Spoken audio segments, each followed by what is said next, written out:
doutora Alice Rocha, a doutora Alice Rocha, que se faz presente presencialmente, como desembargador Lorival. Virtualmente temos o procurador de Justiça, doutor Lobato, e o desembargador Marcelino Chaves Eberto, nosso segundo vice-presidente, e que tem alguns processos de sua relatoria. Ele está vinculado. Mas antes de passar a palavra a ele, eu consulto o desembargador Lorival se há algum processo extra-pauta. Não havendo, vamos às preferências, e eu vou iniciar com o nosso vice-presidente, desembargador Marcelino. Desembargador Marcelino, tudo bem? Tá me Vamos ao ouvindo bem? primeiro processo, é um agravo de instrumento, agravante a TIM, agravado a Lohan, Prev Corretora de Seguros. Vossa Excelência, o relator, o Ministério Público não demonstrou interesse. Se houver vontade de sustentação, peço que os advogados que se encontrem presencialmente ou virtualmente se manifestem antes, porque como o relator disponibiliza o relatório, o voto e a ementa a nós com antecedência, às vezes ele pode resumir aqui o voto. Desembargador Jamil, tá me ouvindo bem? Lhe ouvindo bem, o senhor Ah, tem a palavra. tá certo. Então tá bom, é o primeiro processo que o senhor está anunciando, não é isso? Perfeitamente, o agravo. É o agravante é TIM, como o senhor já falou, agravado Lohan, Previdência, Corretora do Seguro ME. Muito bem. Eu vou aqui ler aqui a ementa, ver se dá para compreender. Se houver necessidade, eu aprofundo aqui. É isso? Tá bom assim?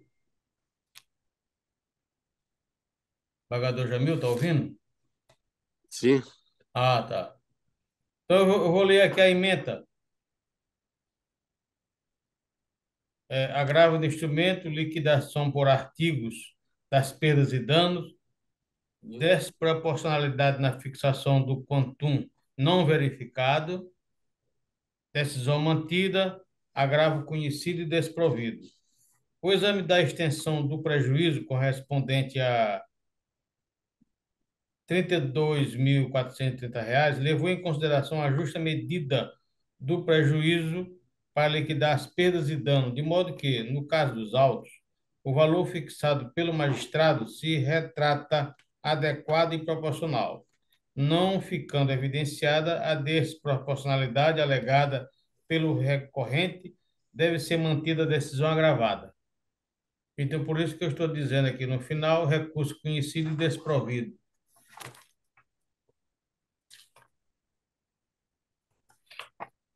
doutora Alice.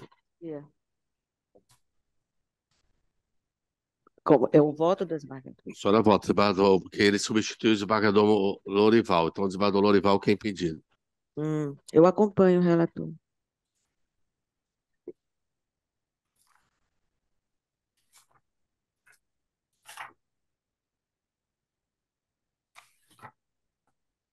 Não sei. Será que esse foi o primeiro? Esse valor foi dando. Só um instante, desembargador. Estou abrindo Agora aqui eu ainda não, o eu voto. não Tava... vi. Eu queria ouvir. Certinho.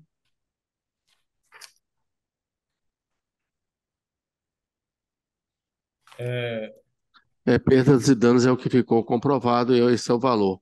Eles tentam diminuir o valor, né? Eu acompanho Vossa Excelência negando o provimento ao agravo. Então, proclamando o resultado, agravo desprovido nos termos do voto do relator. O segundo também de sua relatoria, agravo de instrumento, é o espólio de Marcondes Rocha dos Santos, doutor Conrado Grace da Costa, advogado, agravado é Crescêncio Coelho dos Santos, advogada Alba Maria de Almeida Lins. Vossa Excelência é o relator, o Ministério Público não demonstrou interesse. Com a palavra. o processo anunciado, segundo da pauta, o agravante é o espólio de Marcondes Rocha dos Santos, como já foi dito, e o agravado Crescêncio Coelho dos Santos. Aqui em sede de ementa, eu digo o seguinte: agravo no instrumento, inventário, decisão que indeferiu habilitação de companheira relativamente a bem adquirido antes do casamento civil. Ausência de comprovação de união estável. Inércia da parte. Preclusão, decisão mantida, agravo desprovido. sendo a comprovação de condição de companheira requisito indispensável para o reconhecimento da sua condição de herdeira e meeira do referido bem, visto que adquirido antes do casamento civil, não merece reparo a decisão agravada que apenas reconheceu a preclusão relativamente à discussão por inércia da própria parte. Embora o agravante alegue em seu recurso que falta competência ao juiz da terceira vara para anular o documento do imóvel em nome do espólio, em verdade, não houve por parte do juízo ou do juiz a determinação de anulação de qualquer documento relativamente ao bem. Em verdade, a parte, por diversas oportunidades, foi instada a se manifestar para o fim de comprovar sua condição de companheira e, consequentemente, de meieira, quedando-se inerte. Houve, nesse modo, o indeferimento de sua habilitação na qualidade de herdeira em relação ao bem, que eu entendo que deve ser mantida nesse recurso conhecido e desprovido, consequentemente. Eu acompanho Vossa Excelência, doutora Alice. Também acompanho, desembargador. Então, agravo desprovido nos termos do voto do relator.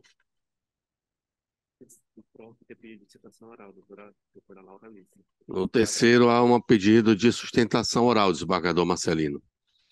Eu agravo de instrumento em que é agravante a Companhia Siderúrgica Vale do Pindaré e Guarani Siderurgia e Mineração Sociedade Anônima, advogados Laura Alicia de Mendonça Vicente e outro. Agravada é Francisca Barbosa da Costa, advogado Caroline Pereira Diniz. Litisconsorte a Vale, Sociedade Anônima e Viena Siderúrgica. Advogado doutores Antônio Nery da Silva Júnior e vários outros aqui. Vossa Excelência é o relator. Então, vamos ao relatório. Senhor presidente, esse processo terceiro da pauta, eu até pedi para a minha assessoria avisar o senhor secretário que eu estava retirando ele de pauta, que eu tenho que examinar mais situações aqui. Portanto, eu estou adiado, retirado de pauta ou adiado? Retirado de pauta para melhor exame do relator. Qual é o próximo? Acho que Vossa Excelência não tem mais nenhum, né, desembargador Marcelino? Não tem mais nenhum. Muito obrigado. Agradeço por sua participação, querendo permanecer conosco, que é sempre um prazer, né? Muito obrigado. Aliás, muito obrigado e podia até permanecer, mas vou cuidar de outros afazeres aqui. Muito obrigado. Então, vamos às preferências, senhores advogados. Primeiramente, os que estão presentes presencialmente, Bruno. Já houve deliberação aqui da Corte nesse sentido. Número 7. Apelação civil, vem de Bacabal, apelante José Guinelo Rodrigues Araújo e Amorim Veículos e Peças. Vai haver sustentação?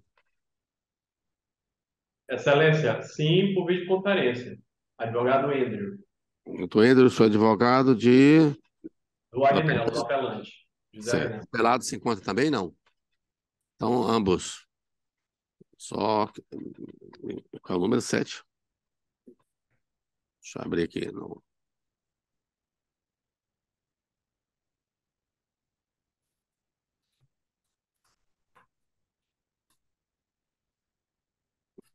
José Guinelo Rodrigues Araújo interpôs o recurso de apelação em razão da sentença proferida pela juíza de direito da primeira vara civil da comarca de Bacabal, nos autos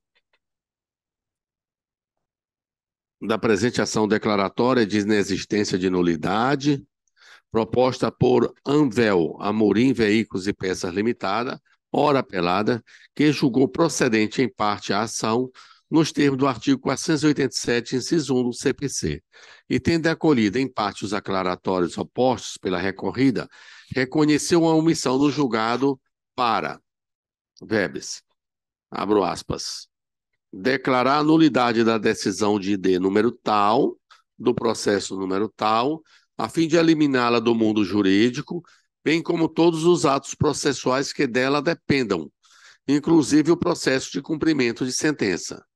Condena o demandado ao pagamento de custas e honorários advocatícios sucumbenciais no percentual de 10% sobre o proveito econômico obtido com a presente ação, correspondente ao valor atualizado da causa de cumprimento de sentença, no montante de R$ 892.346,67,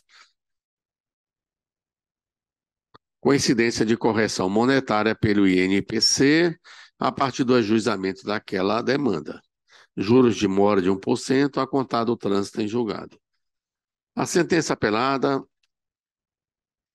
se acha no ID número tal, que acolheu em parte os embargos de declaração que eu já citei. Então, que as razões do apelante, ele sustenta, em síntese, o descabimento da querela nullitatis, já que proposta, no caso, fora da hipótese de nulidade de citação. Na espécie, informa que a ação de nulidade foi proposta objetivando declarar a inexistência de decisão proferida no processo número tal, que fixou o percentual de 10% a título de honorários advocatícios, sem supostamente observar o devido processo legal. Ocorre, como aduz, que não se está diante de um processo que correu a revelia do réu e não se está diante das hipóteses em que há flexibilização do cabimento da querelas nullitatis. Sendo assim, entende que a decisão impugnada que arbitrou honorários constitui-se ato jurídico plenamente existente e válido, produzindo todos os efeitos no mundo jurídico e já havia sido alvo, inclusive, de diversas impugnações da empresa apelada. Prossegue alegando que a decisão recorrida ofende a preclusão e a coisa julgada, violando os dispositivos constitucionais do Código de Processo Civil. Nesse ponto, afirma que a presente demanda foi proposta em novembro de 2018, ou seja, mais de 15 anos após ter sido proferido o ato judicial combatido, que fixou os honorários da causa da inserção de pré-executividade manejada pela empresa ora recorrida, estando assim acobertada pelo manto da preclusão e da coisa julgada, mesmo que se trate de matéria de ordem pública. Alega, por fim, que tendo sido contratado pela empresa recorrida para atuar nos autos de exceção de pré-executividade, é devida e se mostra regular a fixação de honorários advocatícios pelos serviços prestados, conforme previsão legal contida no CPC e também regulamentada pela OAB. Encerra dizendo que os honorários arbitrados judicialmente são aqueles fixados pelo magistrado e tem a função de remunerar o advogado que não recebeu honorários advocatícios contratuais por falta de estipulação contratual ou por falta de acordo com o seu cliente. Assim, pugna pelo provimento do recurso e consequente reforma da sentença para afastar a declaração de inexistência de decisão que fixou os honorários nos autos do processo e ratificar sua existência e validade. A empresa recorrida apresentou contrarrazões, atacando os argumentos lançados pelo apelante, requerendo o desprovimento do recurso. A douta Procuradoria manifestou-se pelo conhecimento do apelo, deixando de opinar quanto ao mérito recursal por inexistir interesse público. Este é o relatório. Pela ordem, então, o advogado do apelante José Guinelo Rodrigues de Araújo. Ouvido, né?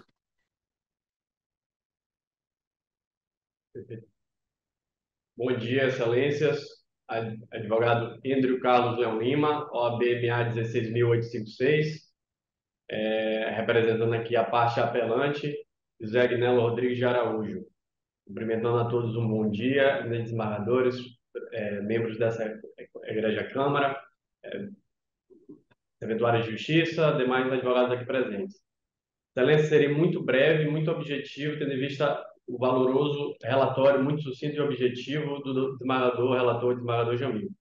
Mas, Excelência, estamos aqui diante de uma ação querela nullitatis, tá? Movida por Amvel e faz desfavor do José Agnello. Excelência, trata-se de uma fixação judicial de honorários. A decisão fixou honorários, tá, contratuais nos autos da execução, que fora impugnado pela Amvel por meio de agravo de instrumento em 2 oportunidades, além de outras manifestações nos autos.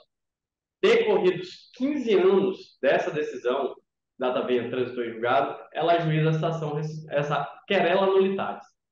Bom, Excelência, o primeiro ponto para a reforma da decisão é justamente o descabimento dessa querela nullitatis. Como é disso, é uma ação autônoma para impugnação de decisão que trata de vícios transrescisórios, Ou seja, perpassa pelos pressupostos do negócio jurídico, especificamente quanto à questão da existência. Por certo, as questões de validade, elas são tratadas por meio da ação rescisória. Então, é colocado que a ação, a querela nulidade, amplamente na jurisprudência e doutrinariamente, que é cabível para declarar nulidade de processo em razão da ausência ou deficiência de citação. Excelências, não é o caso dos autos. A decisão fora fixada no processo de execução que estava, sim, presente, citada, intimada, tendo total conhecimento dos atos, a ANVEL. Não é cabível, data máxima venha, a querela nulidade nesse caso. A ação visa, mais uma vez, declarar nulidade e inexistência da decisão proferida que fixou honorários, por supostamente inobservância devido ao processo legal. Não está-se diante de processo que correu à revelia. Não houve deficiência de citação. Ainda que se cogitasse, excelência, pela jurisprudência, a ampliação do Instituto da Querela Nulitatis, o presente caso também não se amoda aos casos da flexibilização, ou seja, não se trata de sentença proferida a despeito das condições de ações, não se trata de sentença proferida em desconformidade com coisa julgada, e não está embasada em lei posteriormente declarada pelo STF, inconstitucional pelo egrégio do STF. Não se está diante de uma hipótese de querela nulitatis. E aqui, excelência, vale o registro que a sentença, ela entendeu, pela nulidade, por entender que a decisão seria inexistente. E aqui vale um bom registro doutrinário. Ato inexistente não se confunde com ato nulo. Certo? Não se pode anular atos suscetíveis que produzem efeitos. Excelência, não se trata de ato inexistente. Como poderia ser um ato inexistente se a própria decisão for objeto de cumprimento de sentença? Então, ela gera efeitos no mundo jurídico. Mais uma impropriedade, data máxima venha da sentença que ora se pleiteia a reforma. Então, está-se diante, excelência, com máxima venha do não cabimento da querela nulitatis. Não é uma hipótese de cabimento. De todo modo, ainda que superasse o cabimento, que se permite apenas para fins argumentativos, a pretensão autoral pleiteada na querela nulitatis ofende institutos da preclusão e da coisa julgada. Vamos lá, excelência. A demanda foi proposta em novembro de 2018. A decisão impugnada, ela é de setembro de 2003. Ou seja, o presente feito ataca decisão judicial proferida há mais de 15 anos, atualmente mais de 20. No momento do adiamento da ação era 15 anos.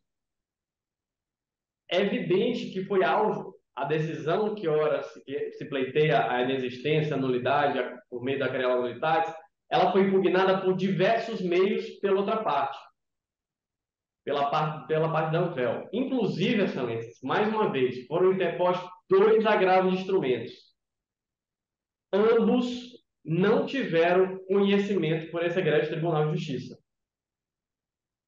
Data máxima venha. A ação de querela nulitatis não passa mais do que uma aventura jurídica, que pleiteia não adimplir honorários devidamente fixados e devidos, uma vez que houve prestação sim do serviço por parte do apelante.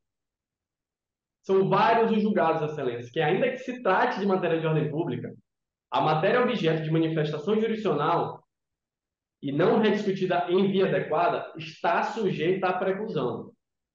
Data máxima venha, excelência. Não há dúvida que o aludido tema, qual seja a validade da decisão que fixou os honorários, está cobertada pelo manto da preclusão e da coisa julgada. Não se pode, máxima vez, cogitar que após 15 anos possa ser visto um ato que foi por diversas vezes e reiteradamente questionado pela parte e não ter deferido seu pleito.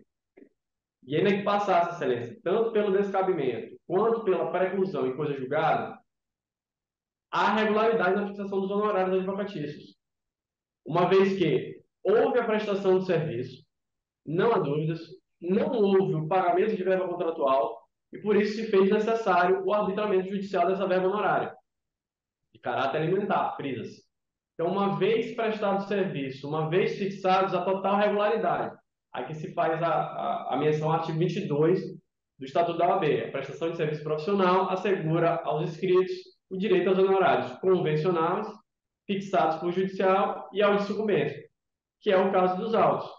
O juiz ouve por bem, diante das peculiaridades do caso, fixar 10% sobre o valor da execução. foram só pesados sim o zelo, no lugar da prestação jurisdicional, a natureza, a importância da causa e o trabalho do advogado.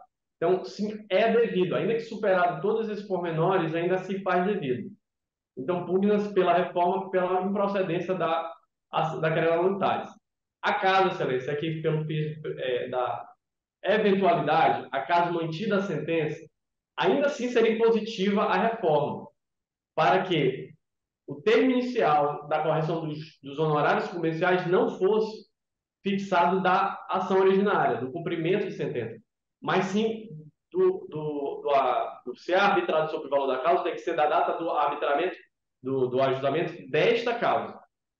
Então, ainda que mantido o entendimento pela declaração de nulidade, o que se reputa apenas para fins argumentativos, haja vista o descabimento da querela nulidade, haja vista a matéria estar totalmente coberta pelo mando da coisa julgada e da preclusão, ainda que seja por ser devidos honorários, ainda assim deveria ser reformada a sentença para a correção do termo inicial da correção monetária dos honorários fixados, sucumbenciais fixados na presente demanda, para que conste a data do ajustamento desta demanda e não da demanda outrora.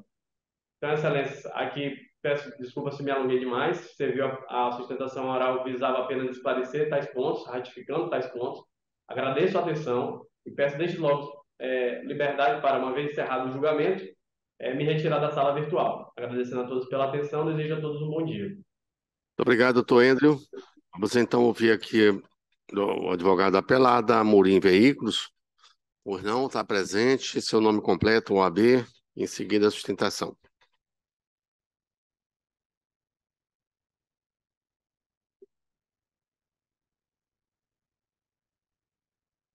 Oi. OAB Maranhão 13.179, Emanuel Assunção Ericeira. Excelentíssimo senhor desembargador Jamil Gedeon, excelentíssimo senhor desembargador Lorival Cerejo e excelentíssima doutora Alice Rocha, caros serventuários, nobres advogados e demais presentes. Excelências, a questão posta em julgamento não trata, que repise-se isso, de honorários sucumbenciais. A decisão aqui que se quer anular e que foi julgada procedente pelo juízo de primeiro grau, ela trata de fixação de honorários advocatícios contratuais no seio da ação onde o constituinte funcionou como advogado da Anvel. Então, a apelada contratou o apelante para ofertar defesa em uma execução proposta pelo Banco do Brasil. O apelante, ele propõe uma exceção de pré-executividade que é julgada improcedente 6 meses após, repisa, 6 meses após a sentença que julgou improcedente a exceção de pré-executividade, o apelante apresenta uma petição nos autos, nesses próprios autos, requerendo a fixação de honorários advocatícios contratuais. Em ato contínuo, o meritíssimo juiz de primeiro grau, na oportunidade, condenou o apelado, a Anvel, aos honorários contratuais de 10% no seio dessa mesma ação. A querela nulitatis insanabilis, excelência, ela tem como pressuposto a existência de um vício transrescisório. Que vício transrescisório seriam esses? Aqueles de tal monta que não pudessem estar acobertados pelo manto da coisa julgada e pela preclusão. Por quê? Porque eles inexistem, embora exista faticamente, inexiste no mundo jurídico. Este egrégio tribunal, inclusive, esta douta Câmara, terceira Câmara Civil, em voto do excelentíssimo desembargador Cleônios Cunha, que hoje aqui não está presente, já decidiu que, para fixação de honorários contratuais, é incabível a fixação do mesmo no seio da própria ação, onde o advogado funcionou como causídico do contratante, aduzindo que, razões do voto, é imprescindível a propositura da ação própria. Qual? Ação de arbitramento de honorários advocatícios. Essa é a questão posta em juízo. Indo além, o Egrégio Superior Tribunal de Justiça já também pacificou o entendimento de ser, inclusive, necessário para que se fixe honorários sucumbenciais de advogado que renunciou ao mandato a propositura de ação própria. E o caso dos autos, ele se subsume a essa hipótese. Por quê, Excelência? O apelante, ele, quando pede a fixação de honorários contratuais no seio da exceção de pré-executividade, antes ele renuncia ao mandato. Então, ele renuncia ao mandato e pede, na mesma petição, que seja fixado honorários contratuais. Ou seja, padece ele, a partir daquele momento, de interesse de agir naqueles próprios autos. E isso já foi sedimentado pelo Egrégio Superior Tribunal de Justiça. Quanto ao cabimento, que era um dos pontos trazidos pelo apelante, a presente ação, ela cabe para se discutir ausência de citação ou nulidade da mesma. Isso já é pacífico comezinho.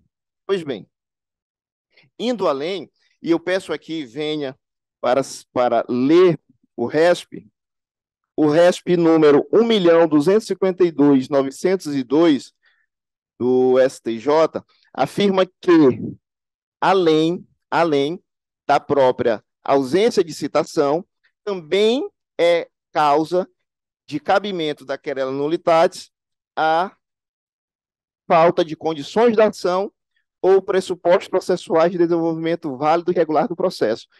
Excelência, a decisão que aqui se busca que seja mantida, ela reconheceu que a sua decisão anterior, proferida nos autos de uma exceção de pré-executividade, padeceu de ausência de condições de ação e pressupostos processuais de validade do processo, porque decidiu questão que não estava posta em julgamento naquela ação, que era uma questão de índole de direito material entre constituinte e contratado. Indo além, excelências, tal decisão que aqui se pede que seja confirmada, ela traz outro ponto inquestionável. Qual? A violação da segurança jurídica. Vejam bem, excelência, propõe-se uma ação contra A contrata B para que o defenda dessa ação proposta, sabendo quais são os pedidos, sabendo qual é a casa de pedir. A decisão proferida 6 meses depois de uma sentença vem dizer que, além dos pedidos formulados na inicial, você também está obrigado a pagar honorários contratuais ao seu causídico, sem lhe ofertar o direito de contraditório e ampla defesa. Muito menos notificar você para apresentar qualquer resignação que seja. Então, excelência, forte nessas premissas é que nós pugnamos pela manutenção da sentença vergastada pelos seus próprios fundamentos. Muito obrigado. O Ministério Público confirma o parecer, doutor Lobato? Confirmo integralmente parecer já nos autos, doutor. Muito obrigado. Vamos ao voto. Extrai-se dos autos que o Banco do Brasil interpôs execução forçada em face da empresa Anvel, Amorim Veículos e Peças Limitada. Ato contínuo, o aqui apelante foi contratado pela empresa requerida para propor incidente processual de exceção de pré-executividade, no caso sob o número tal. Porém, no curso da demanda, renunciou ao mandato e requereu ao magistrado singular o arbitramento de honorários pelos serviços prestados ao seu constituinte em 20% sobre o valor da dívida. Cerca de 6 meses após proferir a sentença que julgou improcedente os pedidos consignados na pré-executividade, em virtude da impossibilidade jurídica, o magistrado singular deferiu o pedido formulado e fixou honorários advocatícios em favor do advogado da empresa ora apelada no percentual de 10% sobre o valor da dívida. E resignada, a empresa demandada interpôs agravo de instrumento, que não foi conhecido, como se vê no acordo número tal de relatoria da saudosa desembargadora Cleonice Silva Freire, motivando o autor aqui recorrente a ajuizar o cumprimento de sentença a fim de satisfazer o crédito referente aos honorários advocatícios contratuais arbitrados. Sendo assim, a fim de desconstituir a pretensão autoral da Amorim Veículos, propôs, em 1º de agosto de 2018, a presente ação de nulidade querela nullitatis, argumentando que o magistrado que tem algum erro aqui no meu voto, mas não implica na não compreensão. E, bom, o certo é que o juiz julgou parcialmente procedente a ação declaratória de nulidade, declarou inexistente a decisão que arbitrou honorários, condenando, em consequência, o requerido ao pagamento das custas e honorários de sucumbência, o que motivou a interposição do presente recurso pelo advogado demandado. Essa que é a questão aqui que nos é posta, né? E que nós vamos agora passar ao seu exame.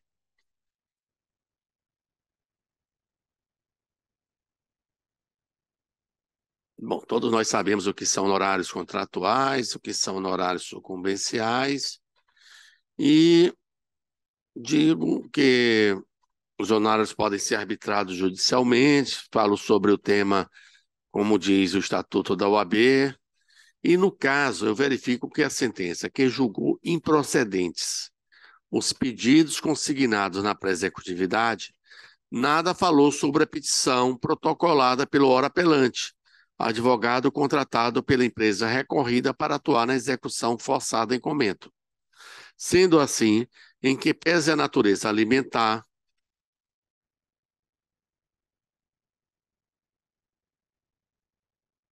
da prestação, tenho como acertada a sentença, na medida em que o pedido de arbitramento judicial de honorários deve ser perseguido em ação própria, nominada ação de arbitramento de honorários, e obedecer aos ditames da petição inicial, conforme previsão contida no artigo 282 do CPC, a ser distribuída em face de quem não pagou, por dependência aos autos principais, já que é ação autônoma com outro objeto e outra sentença.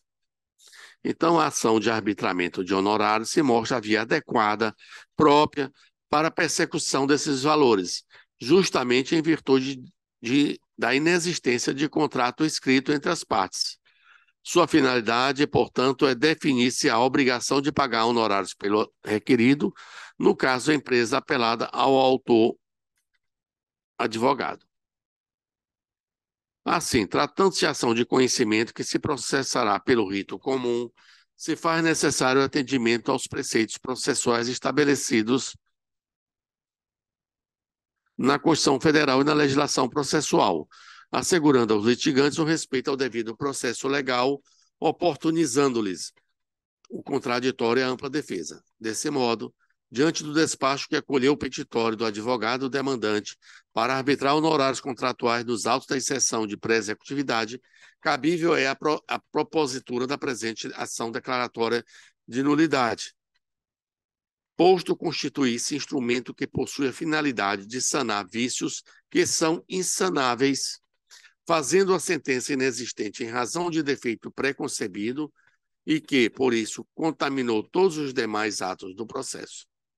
Com efeito, apesar de não haver previsão legal no ordenamento pátrio, a ação de querelas nullitatis é admitida por parte da doutrina, que reconhece que pode ser proposta a qualquer tempo, não estando sujeita a decadência ou prescrição, cabível nos autos, como já dito, em que se verificar vício insanável que, consequentemente, torne inexistente a sentença prolatada.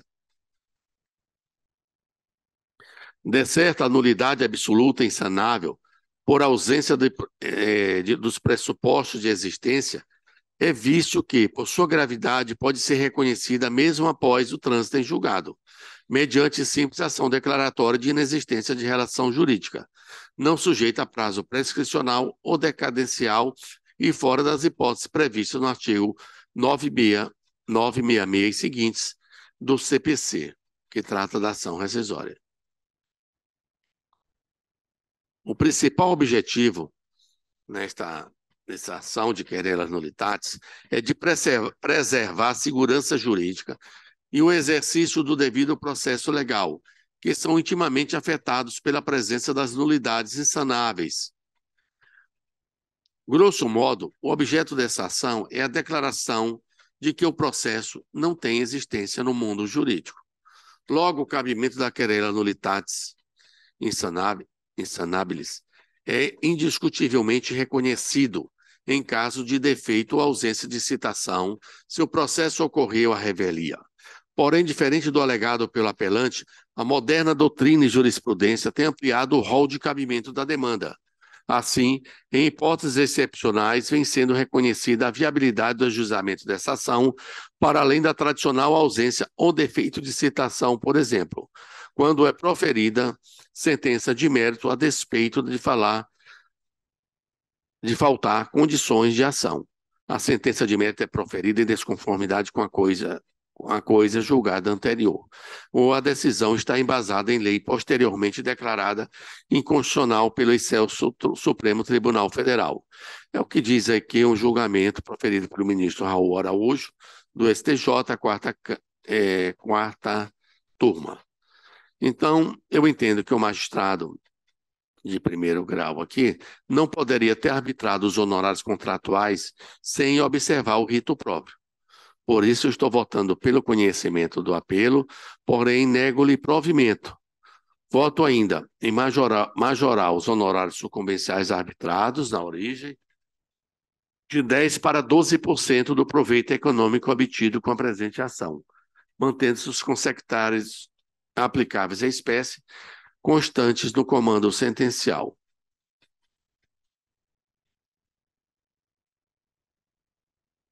No sentido de evitar a oposição de embargo à declaração, considera-se desde já pré-questionada toda a matéria infraconstitucional e constitucional aduzidas nos autos, sendo desnecessária a pormenorização de cada dispositivo, haja visto questão jurídica abordada a decidir. Então, poderão ser protelatórios e sujeitos à aplicação de multa quaisquer, vamos dizer, eventuais embargos para rediscutir questões já decididas. Este é o meu voto. Desembargador Lorival Cerejo. Senhor presidente, eu tive o cuidado de ler os memoriais da ANVEL e observar também a leitura do seu voto, e a minha conclusão converge para o seu entendimento. Realmente foi um desvio processual de grande repercussão, de efeito negativo no mundo jurídico e que não pode ser reconhecido. Agora eu indago a Vossa Excelência sobre a arguição que o advogado fez aqui oralmente de fixação do prazo do desacordo dos honorários, a partir de quando serão devidos os honorários que ele... Não sei se ele falou isso na petição recursal, porque ele falou oralmente que caso... Não, o advogado do Ângelo, do José Ângelo, caso do Agnello, caso não fosse provido o recurso, que fixasse o desacordo dos honorários, a partir de quando são devidos. Eu entendi que ele fez esse apelo, sim.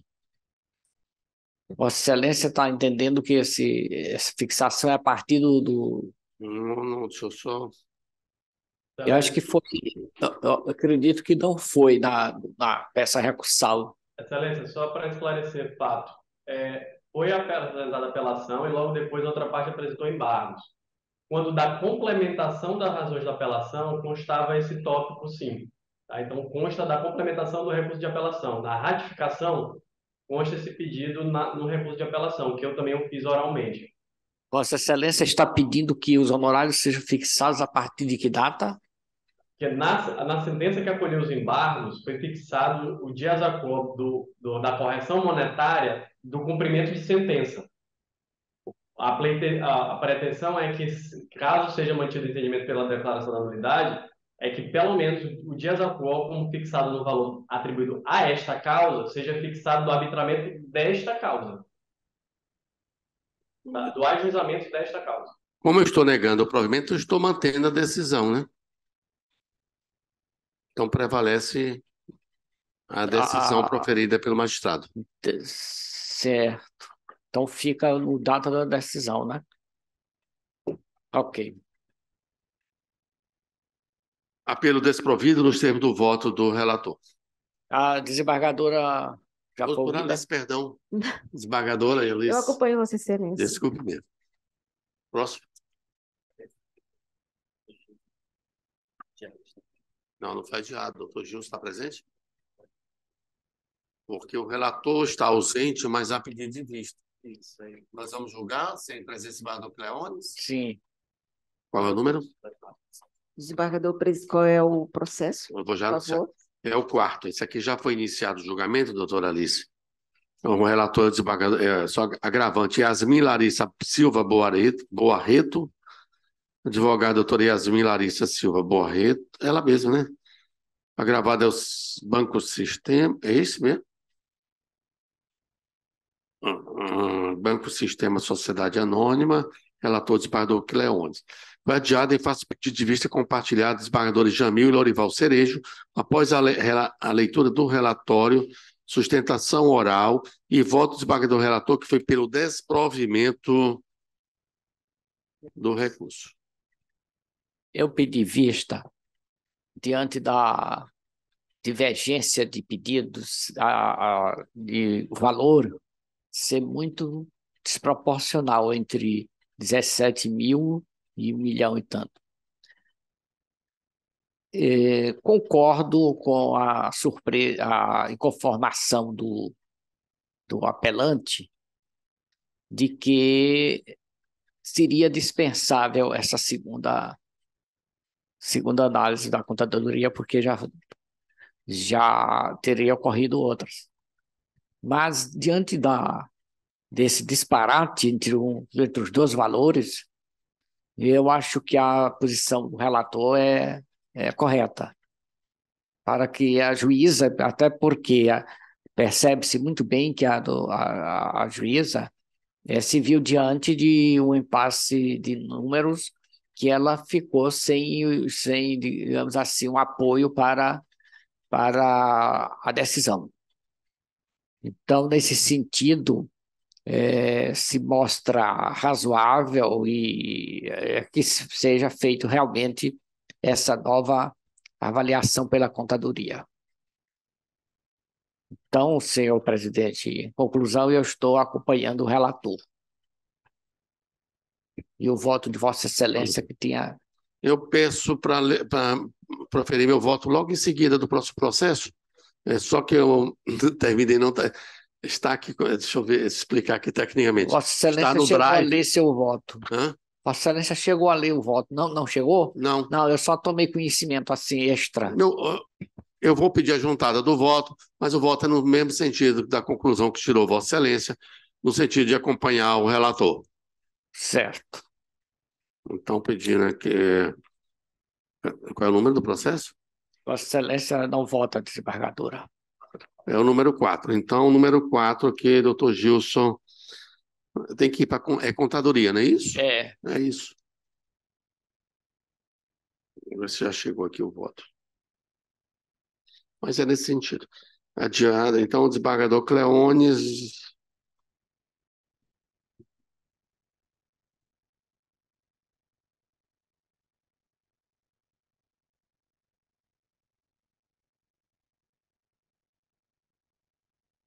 É rápido meu voto.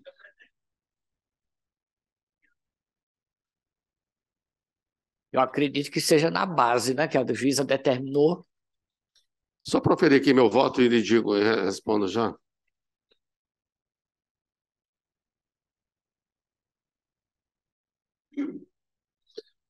Então, eu também analisei os autos e estou acompanhando o relator, votando pelo não provimento do recurso do agravo de instrumento, eis que não verifiquei na decisão utilizada qualquer ilegalidade em ensejar sua reforma, pois se verifica na espécie que a decisão recorrida está em conformidade com a orientação do STJ, sendo excepcionalmente possível a exceção de presecutividade em casos de excesso de execução, quando verificável de plano o excesso cometido, evitando enriquecimento indevido de uma parte em detrimento da outra.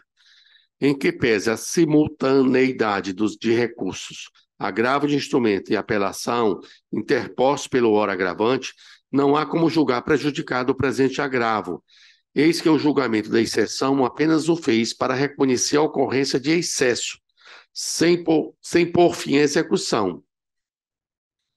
Quanto à suposta preclusão, não se revela cognoscível o reclamo, eis que, como dito, possível no caso o manejo da exceção de presecutividade para demonstrar evidente erro de cálculo, ao não seguir os parâmetros do título executivo, que determinou os honorários de 10% sobre o valor da causa. Na época, me ajude, 764 mil, qual era a moeda? Era cruzeiro, né? Cruzeiro. Cruzados. Cruzado. Cruzados. Então, ficou constatado uma diferença entre os cálculos da exequente de 1.460.000 a R$ 441 e o executado ficou constatado de 14.514, né? A diferença é grande. Mas uma diferença desmensurada, que necessita deveras de cálculo da contadoria, como corretamente determinado pela juíza de origem. Então, essa diferença de 1.460.000 para 14.000 tem que ser realmente examinado, feito o cálculo. Então, é como foi determinado pela juíza de origem. É no primeiro grau. Então, proclamando o resultado... Se a Vossa Excelência concorda, ele fez uma indagação. Eu acabei de responder. Se a contadoria é de do primeiro acordo com grau. a decisão proferida é de primeiro grau.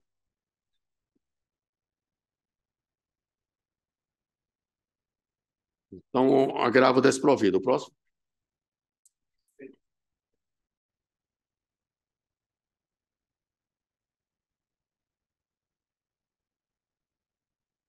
Número 6. Tem advogado presente?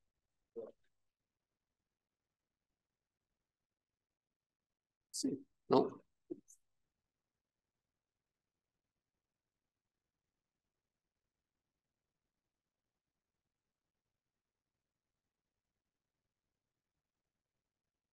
Quem está presente no sexto é Raimundo Monteiro Silva, apelante, e apelado é o Banco Itaú. Bom dia. Bom dia, doutora Priscila. A senhora fala em nome de quem? Bom dia, doutor. Eu falo em nome do apelado Banco Itaú. Banco Itaú.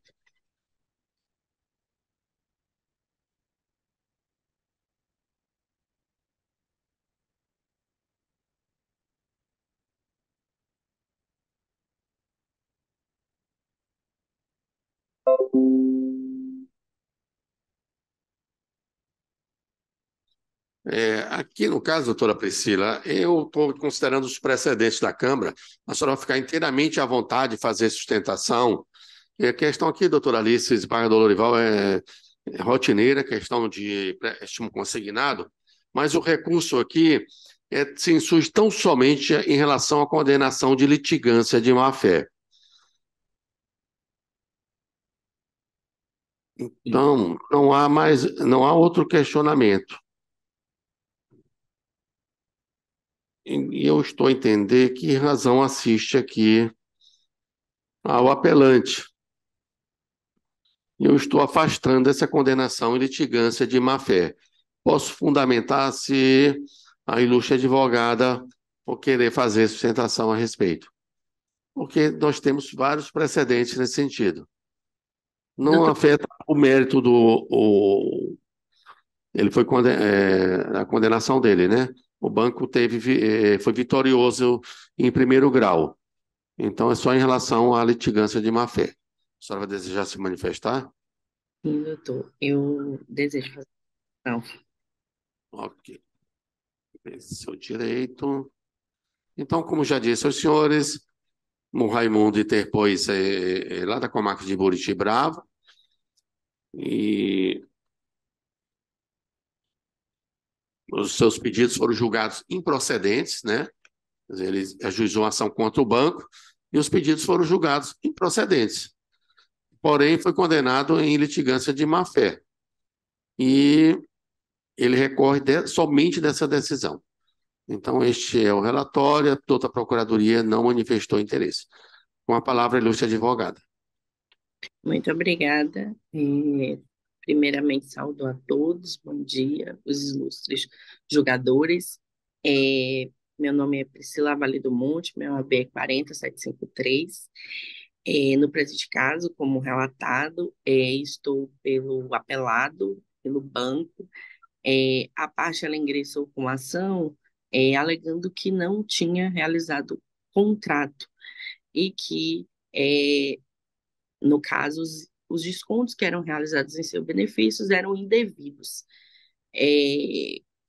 O banco trouxe aos autos o contrato, no caso, com assinatura a rogo, presente as 3 testemunhas, foi demonstrado também que o valor foi recepcionado por ele, que foi anexado aos autos o TED, em que o valor foi repassado para a sua conta. Além disso, o banco também trouxe a existência de outro processo com os mesmos fundamentos, em que a parte alega também não ter contratado, demonstrando que é uma prática, inclusive, de ajuizamento da ação. Infelizmente, tem acontecido muito essas ações em que as pessoas contratam e depois vêm ao judiciário alegando que não contratou e pleiteando o dano moral. O juiz de piso julgou improcedente e condenou em litigância de má-fé. E o recurso, como relatado, é só em relação à litigância de má-fé, em que o banco, né, pede que seja mantida, até como uma forma de impedir que outras ações elas sejam ajuizadas dessa natureza, pois, infelizmente, tem sido uma prática recorrente em todo o judiciário brasileiro, em que as pessoas elas contratam, elas recebem empréstimos ou se utiliza de cartão de crédito e vem ao judiciário usar a máquina do judiciário de uma forma errônea, irresponsável, né, querendo ou não, alegando, no caso, não contratação e pleiteando, além disso, dano moral, que foi o caso dos autos. Por esta razão é que o pleito é que seja mantida essa condenação como uma forma mesmo de evitar futuros processos e futuras ações desta mesma natureza. Esse é o pleito e pede deferimento. Obrigado, doutora Priscila. Se a senhora me permite, eu só vou citar, no sentido de colaborar, jamais de censura, no ministro Reinaldo. O senhor pode me ajudar, desembargador Lorival? Não se admite mais hoje se usar juiz de teto nem juiz de piso, né? Exatamente. Então, é só no sentido de colaborar aí com Vossa Excelência, teve, como é que eu digo, grande repercussão. Foi durante um voto. Se eu tivesse seu telefone, eu poderia, depois, a senhora passar, eu posso lhe enviar o voto do ministro Reinaldo, em que ele rebate, e foi muito aplaudido aí pelos juízes. Então, eu usava o juiz de base. Juiz de planície. Juiz de planície e por aí. Não tem aqui nenhum sentido outro senão de colaborar com Vossa Excelência. É o que a doutora Priscila colocou, procede em parte. A única coisa que eu acrescento é que ele ajuizou a ação e quando o banco contestou, mostrando, ele alega que não assinou nada, etc., que não... Aí ele entra com... renuncia à sua pretensão inicial, mas sem refutar nada do banco. Então, ele renuncia à ação. Ele desiste da ação. Daí que eu entendi, considerando ser uma pessoa aqui de poucas posses, ter desistido da ação, e considerando o que é realmente litigância de má-fé, onde devem estar presentes todos os requisitos, tanto subjetivo quanto objetivo, ou seja, o dolo, a culpa, o prejuízo para outra parte. Então, eu acho que considerando aqui nossos precedentes, eu estou dando razão para reformar a sentença, determinando esse afastamento da condenação. Não sei se Vossa Excelência... A condenação em? Litigância de má-fé. A ação foi julgada na verdade, ele desistiu, né? Mas ele ingressou com a ação e o banco comprovou, sendo que muito fiel aos senhores, de que ele havia, sim, assinado e recebido o dinheiro.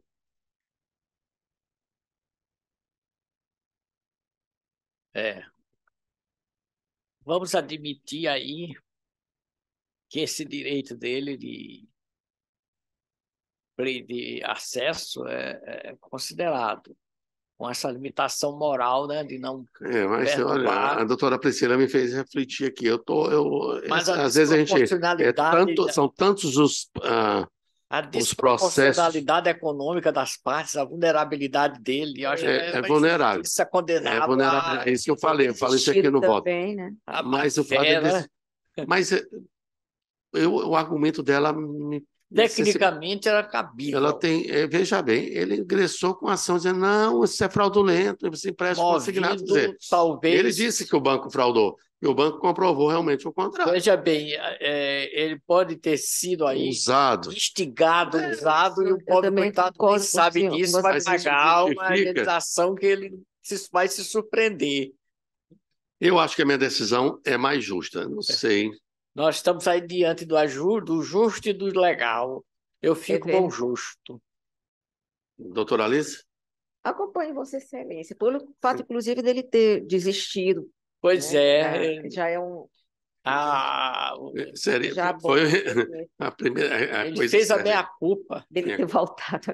Então, eu vou proclamar o resultado aqui, inclusive, reformar a sentença, tão somente para determinar o afastamento da condenação e litigância de má-fé, mantendo-se os demais termos inalterados. Então, provimento do apelo.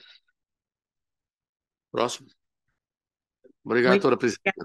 Bom dia, e muito obrigado, viu, doutor, pelo como vamos chamar, moderna, pelo feedback, né? Feedback, é isso? Muito obrigada. Amém.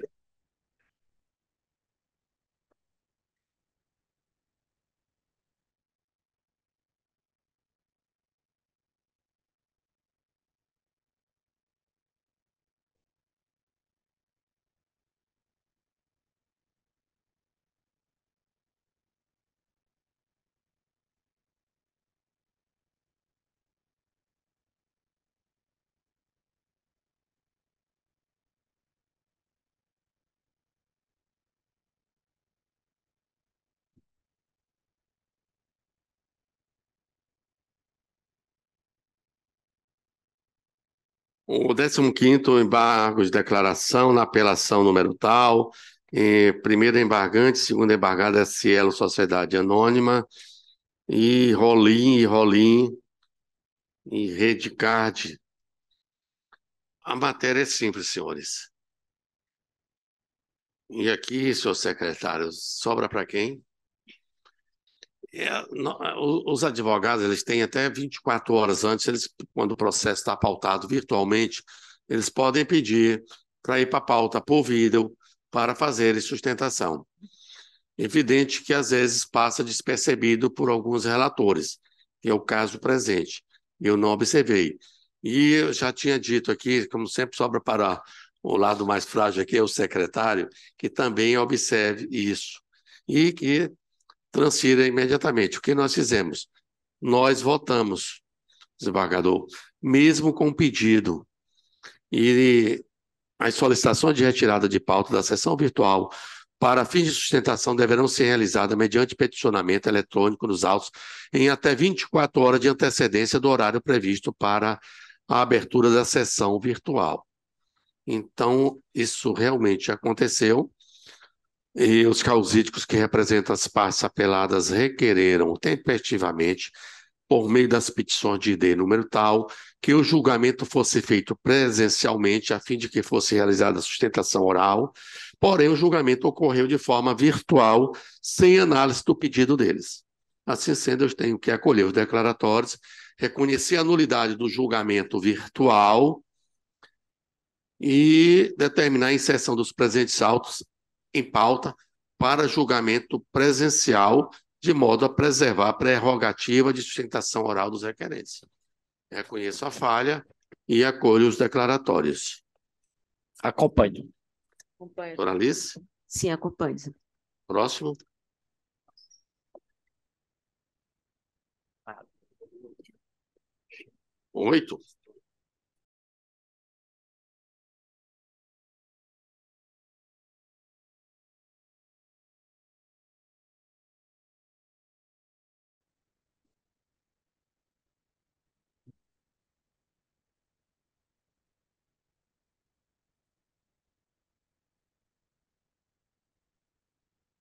Vamos ter sustentação? Qual é o próximo, desembargador? E... né? Próximo número. É o 8º, apelação.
Próximo.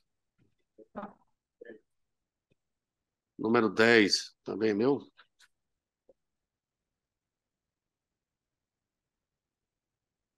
Me socorre aqui, que eu abri o processo. Ah, tá aqui.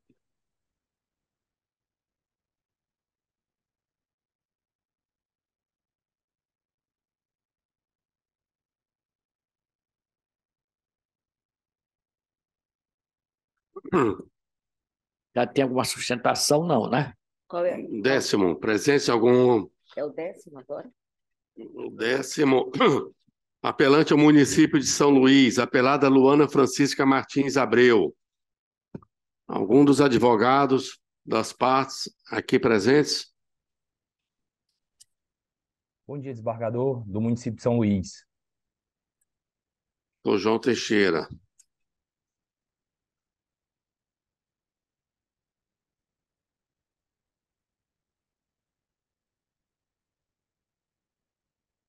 Senhores, o município de São Luís recorre e contra a sentença proferida pelo juiz da segunda vara da Fazenda Pública da comarca de São Luís, nos autos de uma ação de interdito proibitório, ajuizada por Francisca Martins de Abreu, ora apelada, que julgou os pedidos formulados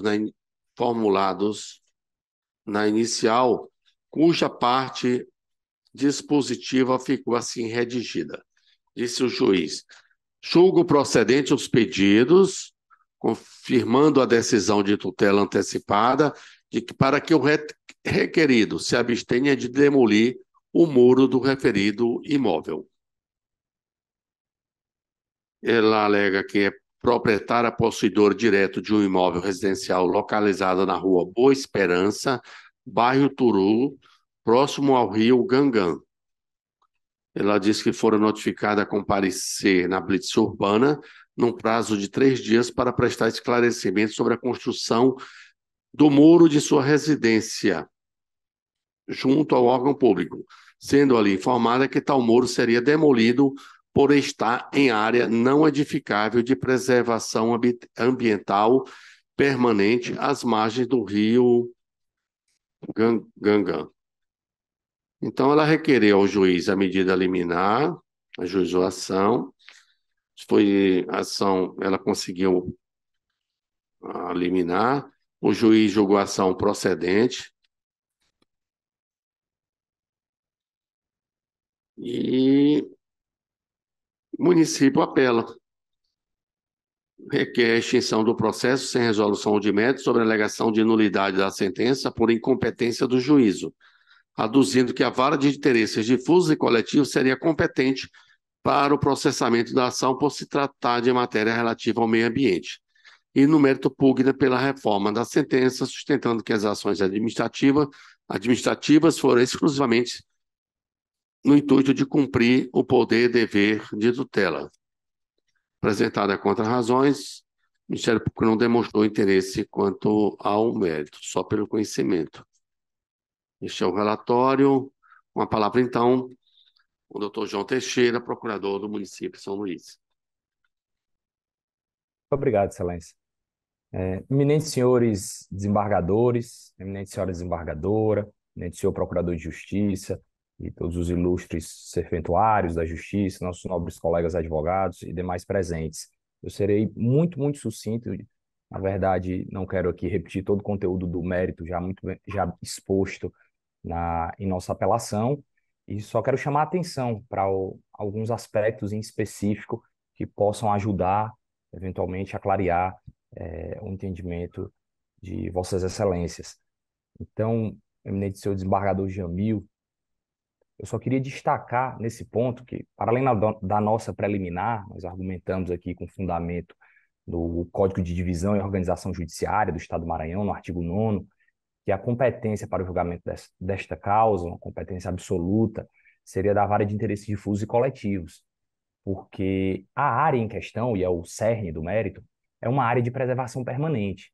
Então, por mais que seja um interdito proibitório, a defesa de um direito, de um suposto direito particular, o que está em jogo aqui é a proteção de direitos difusos e coletivos também, a partir do momento em que se tem uma área de preservação permanente que está sob risco, certo? E sobre a preliminar, este breve comentário que eu gostaria de fazer. Sobre o mérito, Excelência, eu gostaria de, já muito bem relatado pelo eminente desembargador Jamil Gedeon, eu gostaria só de pontuar que é um imóvel de 6.000 metros quadrados, mais ou menos, que está às margens do Rio Grajaú, na verdade, um muro, né, que a discussão inteira gravita em torno apenas de um muro. Né? E esse É muro Grajaú ou Ganganzibá, doutor? Eu fiquei em dúvida aqui. é porque é tratado, desembargador, como sinônimo. O Rio Grajaú ou Gangan é tratado como sinônimo nos autos do processo, certo? Então, a discussão é a respeito apenas de um muro que foi demolido.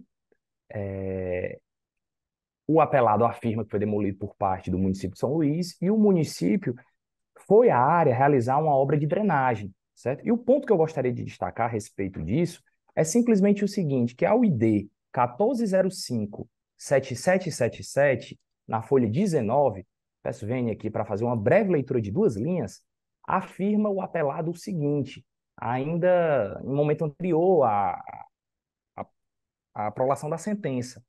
Abro aspas. Se a área é de preservação permanente, e ninguém nela pode edificar, entre parênteses, construir. Regra que vale, sobretudo, para o réu, que é quem de fato pretende construir.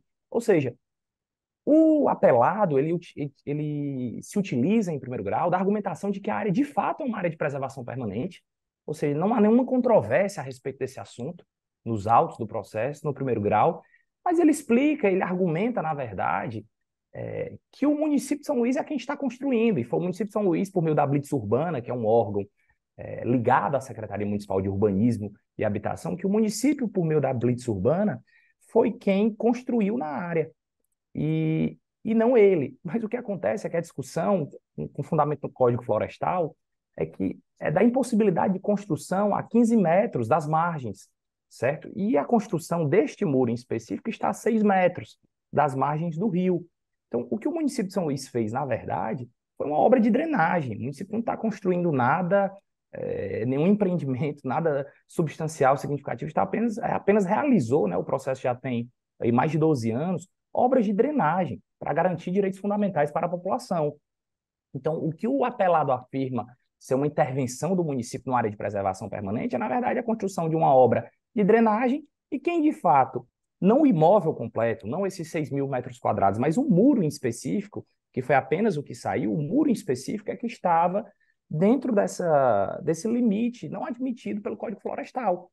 Então, só para concluir realmente aqui meu raciocínio, pedindo o provimento da apelação para que seja reformada a sentença ou anulada com base no conhecimento da preliminar, o que se argumenta, eminentes senhores desembargadores, eminente senhora desembargadora, é simplesmente que a área é de preservação permanente e que, por ser de preservação permanente, não poderia, no que diz respeito especificamente ao muro, não há nenhuma divergência a respeito da posse do restante da área, mas no que diz respeito ao muro especificamente, o município de São Luís não cometeu nenhuma ilicitude, ao contrário, agiu em defesa do Código Florestal e de todo o ordenamento jurídico que rege essa matéria. Nesse sentido, finalizando minha fala, peço o provimento, frisando com, com a devida vênia aqui pela repetição, que o próprio apelado, quando em curso ainda o processo em primeiro grau, afirmou expressamente que a área é de preservação permanente de fato. Nesse sentido, peço o provimento da apelação. Vossa Excelência afirmou aí que o muro já foi demolido. O muro já foi demolido.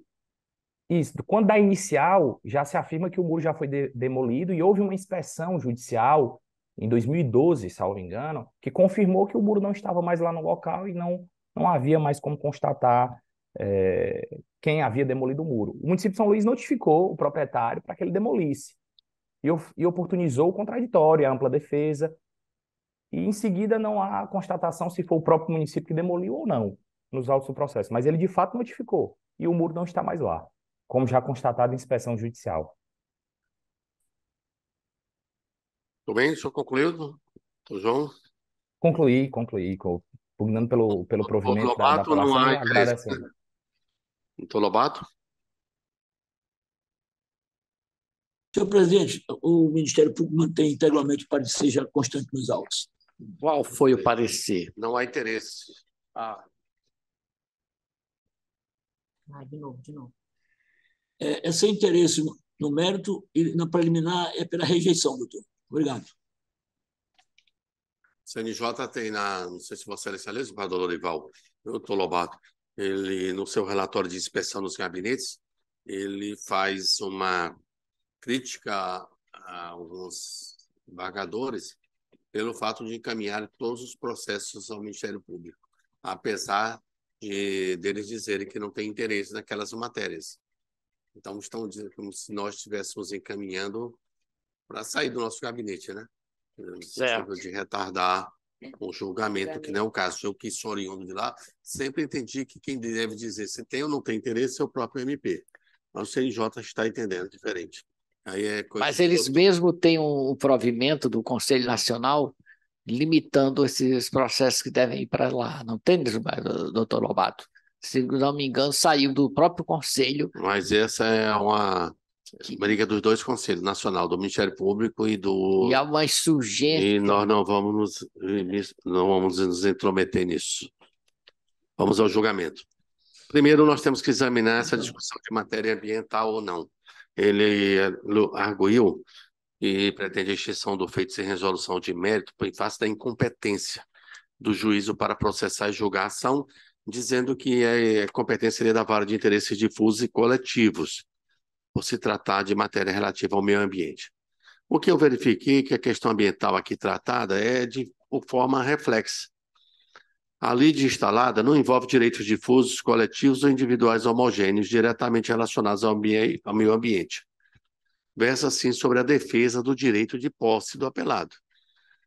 Aí eu trago doutrina e jurisprudência a respeito e voto pelo afasto essa alegação de incompetência.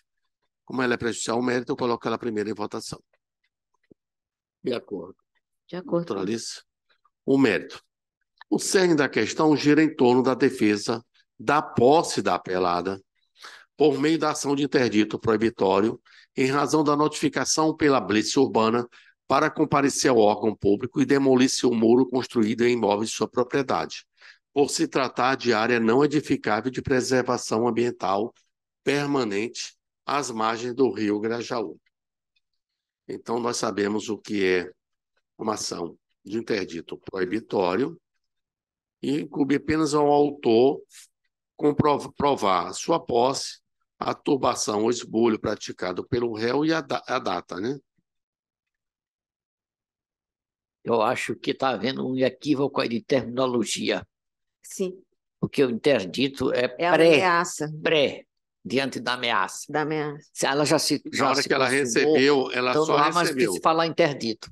Bom, no caso dos autos, o julgador singular reconheceu o exercício da posse e propriedade pelo demandante e a agressão iminente do réu com ameaça a tal direito, notadamente quanto ao primeiro requisito, baseando-se na respectiva escritura pública e certidão negativa de débito de IPTU do imóvel.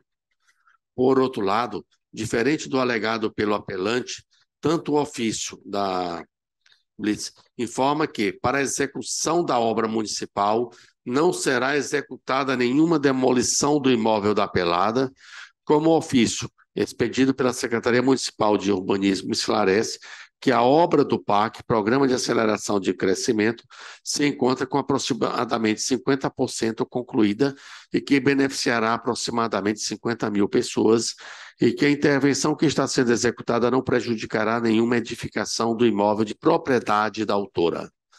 Ainda que assim não fosse, a demolição das edificações situadas em área de preservação permanente, embora dispense a interferência do Poder Judiciário, por se tratar de exercício do poder de polícia, depende da instauração de processo administrativo, assegurado ao particular o direito ao contraditório e à ampla defesa, o que não foi observado no presente caso.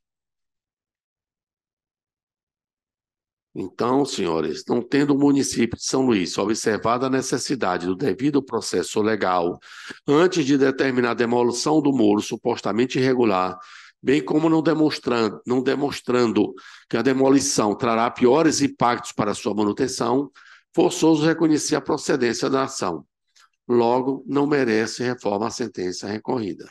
Posto isso, voto pelo conhecimento e não provimento do recurso para manter o inteiro teor da decisão. É como voto.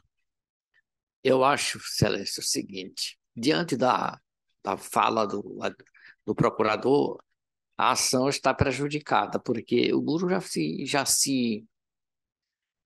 foi demolido. demolido. Eu sugeri aí a Vossa Excelência que convertesse a ação em julgamento para que o autor mostrasse se ainda tem interesse no prosseguimento do feito, porque já foi um fato consumado. O interdito proibitório, para quê?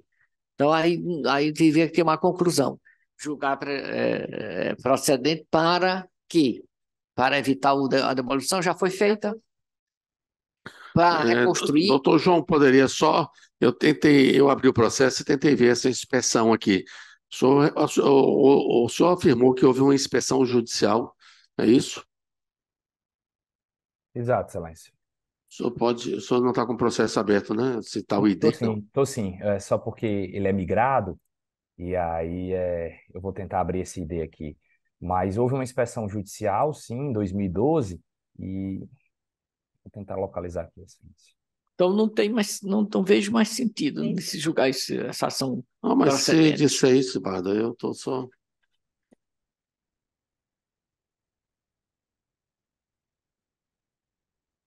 Ajuda-me aqui, Bruno, por favor.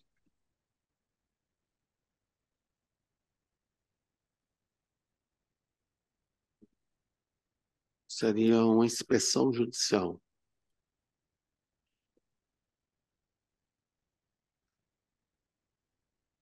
Não houve liminar. Houve liminar? Houve liminar. Liminar. Houve liminar e ação julgada procedente. Então, aí, se depois da liminar ele demoliu, seria uma reparação hoje de danos. Seria uma reparação de danos. Vamos adiar esse julgamento? Eu acho Vamos melhor. concluirmos na próxima sessão. Eu acho Vou melhor. verificar as considerações de Vossa Excelência.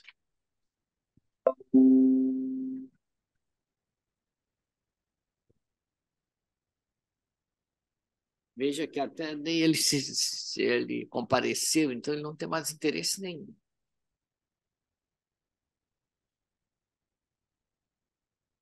É bem antigo mesmo. O processo fica adiado após a sustentação às questões suscitadas pelo ilustre procurador e pelo desembargador Lorival Cerejo.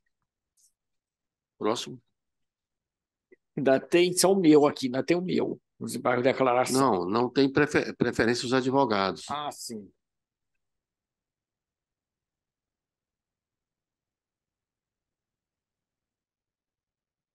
Ainda tem preferência? Não, o senhor tem algum destaque? É o meu processo. Se não tiver destaque, eu estou acompanhando a doutora Alice. Não. Está lançado. Qual? Esse o meu desembargo de declaração, que Vossa Excelência e o desembargador Cleones pediram vista, mas eu prestei o esclarecimento depois e quero ratificar aqui, porque o advogado já tinha saído. Sim, eu vou acompanhar Vossa Excelência, mas o desembargador Cleones não está presente, né? Ah, sim, exato, tem razão. Então, nada mais. A outra parte realmente não recorreu, era outra parte. Não tinha. Então nós já tínhamos dado aqui o aumento. Honorários sucumbenciais, se ela tivesse tentando Exato. retardar, ele não recorreu, quem recorreu foi outra parte. E outra coisa, ele foi condenado em 2.500, nós aumentamos para 5. Ele ainda está querendo. Eu indago ao desembargador Lorival, a doutora Alice e ao procurador. Algum destaque no restante da pauta? Da minha parte, nada. Então, os votos estão consignados, o parecer ministerial, e ficam, então, votados todos eles. Alguma colocação dos senhores membros do Ministério Público? Nada. Nada mais havendo. Cumprimentando a todos, agradecendo a presença especial aqui, doutora Alice, que vai estar conosco já na próxima sessão para continuarmos os julgamentos adiados. Eu, agradecendo a presença, declaro encerrada a presente sessão.